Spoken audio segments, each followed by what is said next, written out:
Já tem algumas semanas eu trouxe um vídeo aqui que tratava de dois livros de um autor nacional, um autor curitibano, que é o Otávio Lourenço. Eu vou deixar o link lá em cima no card para quem quiser dar uma olhada. O Otávio entrou em contato comigo alguns meses atrás e muito atenciosamente me cedeu 4 livros dele. Então, assim, ele é um autor, a princípio iniciante, mas ele tem uma bagagem de já há algum tempo, já escreveu muita coisa, tanto que tem 4 volumes. Ele também tem trabalhos com música, ele é letrista de uma banda, ele canta numa banda, e ele também é muito ligado à filosofia, ele é um estudioso da área de filosofia, e fica muito claro nos escritos dele o tanto que ele tem um carinho, um apego e realmente um vínculo muito forte com a filosofia. Então, nos 2 primeiros vídeos, eu falei de 2 livros que estão lá em cima no card.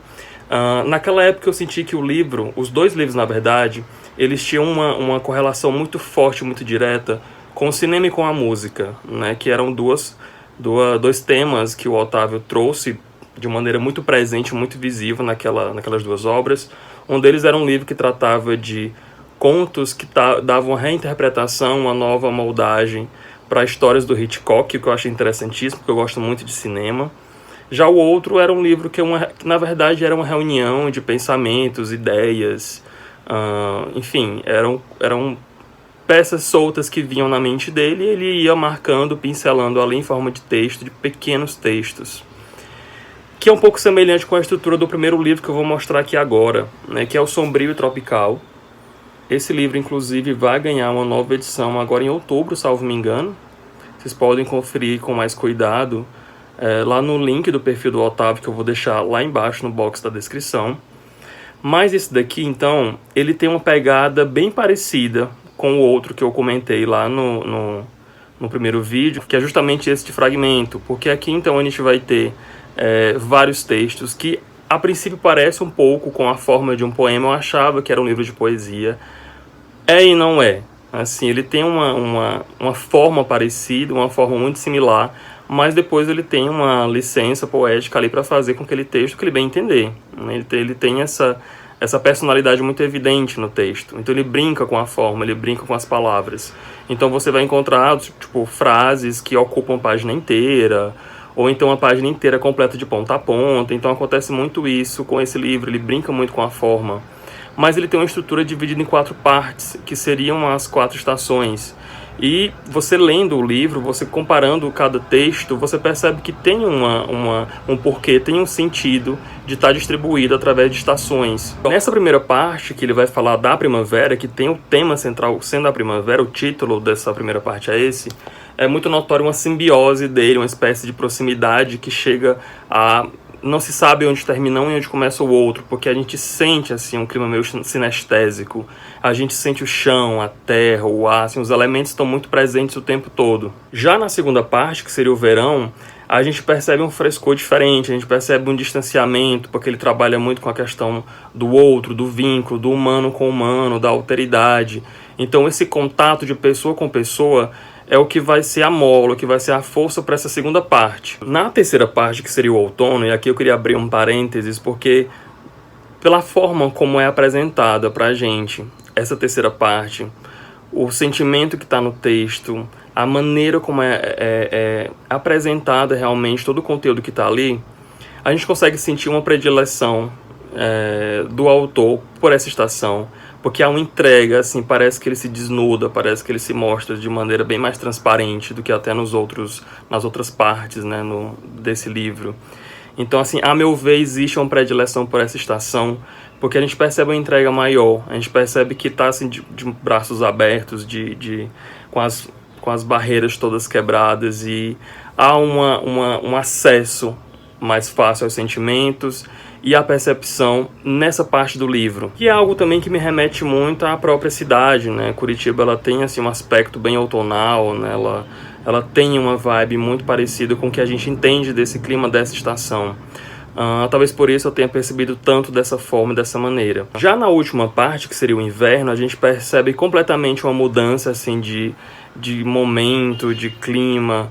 A gente percebe uma introspecção, há um teor muito mais melancólico, há uma certa resignação também com relação aos fatos que são descritos ali. Então a gente percebe esse distanciamento. À medida que o livro ele vai trazendo uma proximidade, né, existe uma linha uma linha que unifica todos eles nessas estações inteiras. Então a gente vai percebendo uma aproximação, começando com a primavera, depois a gente tem ali o verão, depois o outono, que é quando a gente percebe então a proximidade dos pensamentos mais intrínsecos do autor com a percepção que ele tem do outro, da cidade, das pessoas. Já no inverno a gente percebe uma certa diferenciação, né? A gente percebe uma distinção, e eu achei uma ótima forma de terminar esse compilado de pensamentos, de ideias, né, que são pequenas, são médias e são bem grandes às vezes, né? Elas, como eu falei, elas brincam muito com a forma, com a estrutura do texto. Então até isso pode ser também um aspecto que está ligado com essa ideia de tratar a respeito de 4 partes, 4 momentos, 4 estações, para assim dizer. Como eu falei, então, é um livro que vai ser relançado agora em outubro, né? Fiquem de olho lá na página do autor, porque com certeza vai ter maiores informações lá. Já o segundo livro que eu trouxe hoje, né, que também é do Otávio, é o Vidas Transitórias. Esse eu terminei agora há pouco antes do almoço. E ele já tem uma similaridade com o Contos de Outros Cantos, né, que é o livro dele que é de conto e que são releituras e reinterpretações das histórias do Hitchcock. Só que aqui não tem nenhum teor fantasioso, nenhum teor de terror, né, ou de suspense, como acontece lá nos contos que são baseados no Hitchcock. Aqui a gente tem histórias que são mais próximas da gente, são personagens que podem ser eu, você, um vizinho, qualquer pessoa do seu entorno. São histórias que se passam todas em Curitiba, mas ele também expande esse ambiente geográfico, ele fala de outros continentes, outras cidades, outros países. Mas há sim uma paixão muito grande por essa cidade, né? Eu nunca cheguei a comentar isso com o Otávio nas conversas que a gente já teve pela internet, mas eu tenho um encanto muito grande por Curitiba. E ler esse texto, tanto o Sombrio Tropical quanto esse daqui, nas partes que falavam de Curitiba, foi bom voltar para esse local, foi bom voltar para esse ambiente, porque a gente consegue perceber a importância que tem aquele espaço dentro dessa história. Não que você não vá ter uma boa experiência caso você não conheça Curitiba, mas claro, se você tiver já referências do local e do espaço, quando ele fala de um parque, de uma rua, de uma avenida, isso tem outro peso, isso tem outro valor quando você está lendo esse texto. Então eu gostei de voltar para Curitiba através das palavras dele. Esses são pequenos contos também que não só conversam entre si, como eles se complementam. Se você ler com um pouco mais de cuidado, você percebe que há uma certa correlação direta, né? Existem alguns que são continuação direta de outros.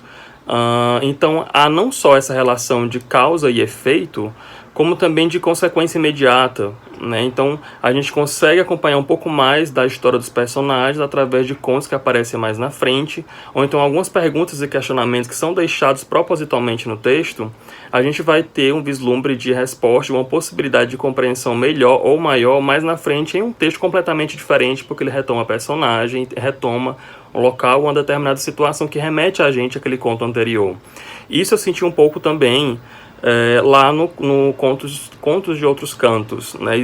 Eu recordo bem de um específico que tratava de uma situação que envolvia um personagem de um conto primeiro, então achei isso bem interessante. Existe também esse caráter de reflexão, de maturar algumas ideias que surgem do autor, então ele traz isso para esse livro, mas num tom ficcional, né? Então ele toma essa licença, né, de tratar desses personagens, dessas histórias, mas ele vai inserindo, vai diluindo dentro desse conteúdo aquilo que ele quer trazer acerca de filosofia, da vida, acerca da música, enfim, das coisas que ele acredita, que ele pensa e que ele quer fazer com que a gente reflita também.